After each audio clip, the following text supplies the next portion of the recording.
మరొక బ్రేకింగ్. కడప జిల్లా గండికోటలో ఇంటర్ విద్యార్థిని హత్య కేసు ఇంకా కొలిక్కి రాలేదు. విద్యార్థిని హత్య కేసులో పోలీసులు దర్యాప్తు అయితే కొనసాగుతోంది. నిన్న రాత్రి అమ్మాయి సోదరుడు సురేంద్రను కూడా పోలీసులు విచారించారు. మరొక వ్యక్తి కొండను కూడా ప్రశ్నించారు.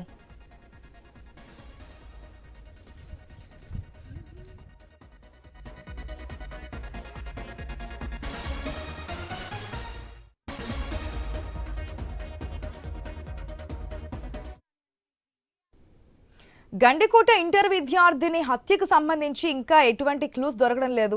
ఒకదాని తర్వాత ఒకటి ఇన్వెస్టిగేషన్ జరుగుతున్నది. ఒకరి తర్వాత ఒకరిని ప్రశ్నిస్తున్నారు పోలీసులు. ఇంకా దానికి సంబంధించి ఒక క్లారిటీ అయితే రానటువంటి సిచ్యువేషన్ కనిపిస్తోంది. పూర్తి అప్డేట్స్ మా ప్రతినిధి శ్రీనివాస్ ద్వారా తెలుసుకుందాం. Good afternoon Srikanth. Any update, latest updates ఏమైనా ఉన్నాయి ఈ కేసు?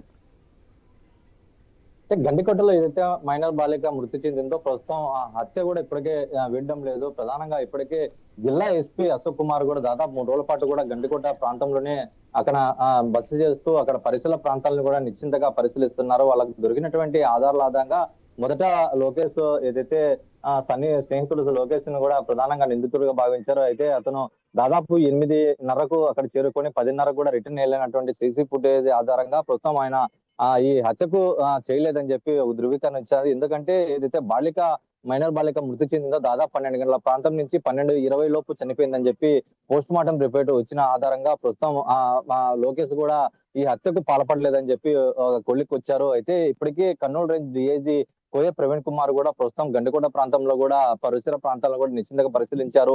అసలుకి ఏంటి అంతు చిక్కని హత్య వెనక ఉన్నటువంటి మిస్టరీ ఏంటి అనేది కూడా ప్రస్తుతం పోలీసులు కూడా అక్కడ నిశ్చింతగా పరిశీలిస్తున్నారు. ఇప్పటికే బాలిక మీద కూడా పోస్ట్ మార్టం రిపోర్ట్ లో అనేకమైనటువంటి గాయాలు గుర్తించడం జరిగింది.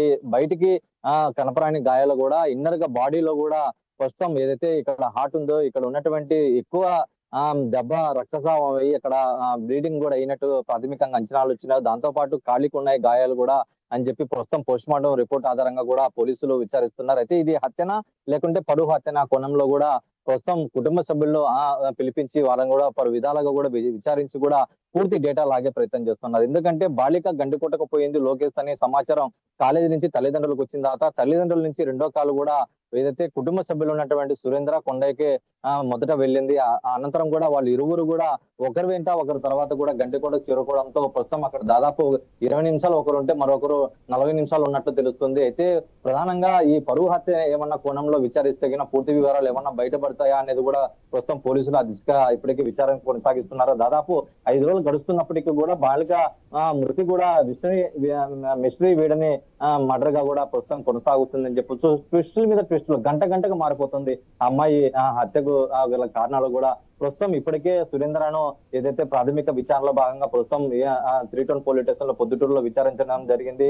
అనంతరం కొండయ్యను కూడా ప్రస్తుతం విచారించి పలు విధాలుగా వదిలిపెట్టడం జరిగింది.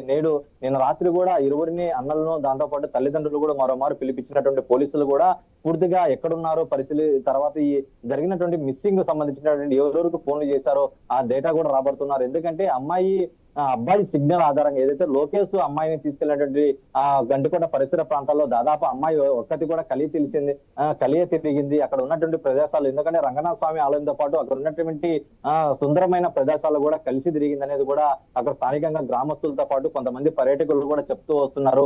అయితే బాలిక ఉన్న పలంగా ఒక చోట చంపి ఇంకో చోట తీసుకెళ్లి మృతదేహం ఎవరు వదిలిపెట్టారు అనేది కూడా ప్రస్తుతం వీడని మిస్టరీగా కూడా ప్రస్తుతం అంతు చిక్కని ప్రశ్నగా ఉంది. ఈ నేపథ్యంలోనే జిల్లా ఎస్పీ అశోక్ కుమార్ అలాగే డిఐజీ కోయ ప్రవీణ్ ఆధ్వర్యంలో మొత్తం కూడా టీం కడప నుంచి కూడా క్లూస్ టీం అలాగే డాగ్ స్క్వాడ్ కూడా మరోబారు కూడా గండికోట పరిసర ప్రాంతాలను కూడా జల్లడబడుతున్నారు. ఈ చిన్న క్లూ దొరికిన ఎందుకంటే గతంలో గండికోట ప్రాంతంలో పోలీసులు అవుట్ పోస్ట్ ఉండేది. ఏదైనా చీమ చివుట్టుకుమన్నా కూడా అక్కడ పరిసర ప్రాంతాల్లో అబ్జర్వేషన్ ఉండేది. పోలీసులు కనబడుతున్నారంటే అల్లరి ముక్కలు కూడా అక్కడ ఉన్నటువంటి అసాంఘిక కార్యక్రమాలు కూడా ఫుల్ స్టాప్ చేసి అక్కడ చాలా గతంలో ఎన్నడూ లేని విధంగా ప్రస్తుతం అసాంఘిక కార్యక్రమాలకు అడ్డగా నిలుస్తుందని చెప్పి ప్రస్తుతం గ్రామస్తులు చెప్పుకో వస్తున్నారు. ఎందుకంటే పోలీసులు అబ్జర్వేషన్ లేదు, సీసీ కెమెరాలు లేవు.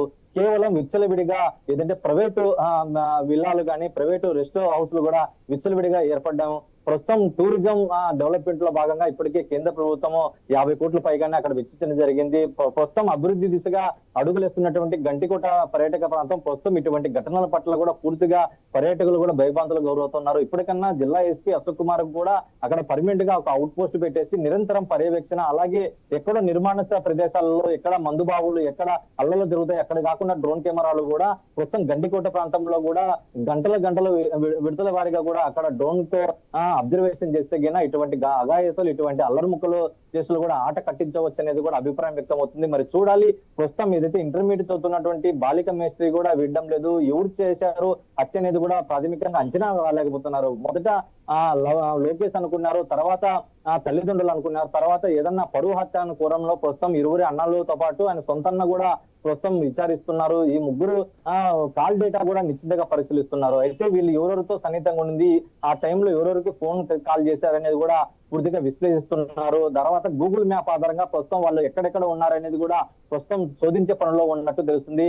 ఇప్పటికే జిల్లా ఎస్పీతో పాటు పోలీసుల బృందం కూడా విడతల వారీగా కూడా గండికోట పరిసర ప్రాంతాల్లో పాటు ఇక్కడ ముద్దునూరు రూట్ లో ఉన్నటువంటి సీసీటీవీ ఫుటేజ్ తో పాటు ఏదైతే జమ్మలమడుగు పరిసర ప్రాంతాల్లో ఉన్నటువంటి సీసీటీవీ ఫుటేజ్ కూడా అబ్జర్వేషన్ చేస్తున్నారు. మరి తెలియాలి, ప్రస్తుతం బాలిక ఇప్పటికే మృతి పట్ల కూడా కుటుంబ సభ్యులు శోక సముద్రంలో బాలిక మృతదేహాన్ని కూడా అంత్యక్రియలు పూర్తయ్యాయి. మరో ఇప్పటికే 5 రోజులు గడుస్తున్నప్పటికీ కూడా ఒక కొలిక్కి తీసుకురాలేక పోలీసులు కూడా తర్జన భర్జన పడుతున్నట్టు కనిపిస్తుంది.